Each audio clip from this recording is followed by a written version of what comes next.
Let's get reaction now from political expert Avigdor Eskin, who is in Israel. Well, Erdogan has vowed to resolve the crisis when he returns to the country. How do you think he's going to do that? Well, first, good evening, blessings from the holy city of Jerusalem. You know, I happen to be a witness to the unrest in Turkey. I spent Sunday and Monday with the demonstrators in Istanbul this week.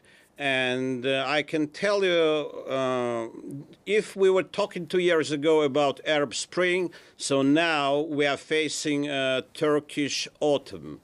This is exactly the opposite process of what we were facing in Egypt and many other places in our region.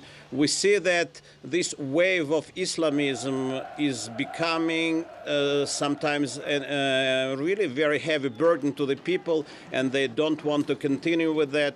And this is what the Turkish people were saying. Well, you say now, you were amongst those people. Can I just ask you? You say you're amongst. Officials say. You say you're amongst those people. You were there during the demonstrations. What sort of people are they? What sort of representation of society? I was not participating as an active. Sure, but who's there? I was not participating in any riots or demonstration. I was an observer there to tell the truth, and the truth is that the unrest was absolutely spontaneous. You know, people even didn't carry any slogans in English. People were not prepared. They just came spontaneously from all parts of Istanbul. Now, it was not only Taksim Square. It was everywhere in the city. You could even see demonstrators on the way to the airport just marching in a very, very, very restrained and very peaceful way, we must say. Now, unlike, you know, I remember unrest in Romania in 1989, which was resulted by the revolution against Ceausescu, and remember Moscow in 91 and 93. The amount of people participating and their real determination to reach the goal in Turkey is much stronger than in any other place I saw in the world. I mean, the events there are really very serious, and Turkey is not going to be the same tomorrow as it was yesterday. It's a different country already. Even if we are talking about certain parallels with Paris 1968, the cultural atmosphere is different, because we are talking about the people who are students, intellectuals, professionals. They were all there.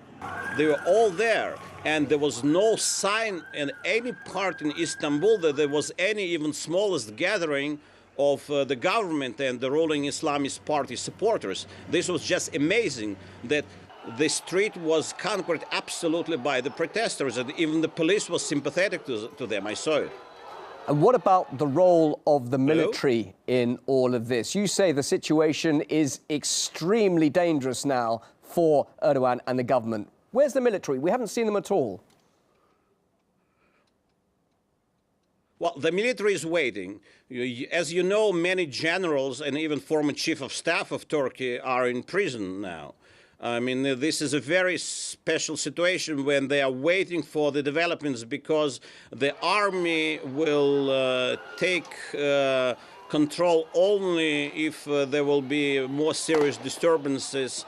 They're waiting. Maybe the prime minister and the president will start negotiating with the demonstrators. Maybe there will be some appeasing process. I mean, they're still waiting for something good to happen. But if instead of negotiating with his own people, the prime minister will keep conveying to them his tough message, even stirring them up more, then you will see next week or week after something from the army. And Turkey, as you know, has a culture of kind of military regime, democracy, military regime. These things happened to them in the past, and nobody will be surprised that it will happen again now.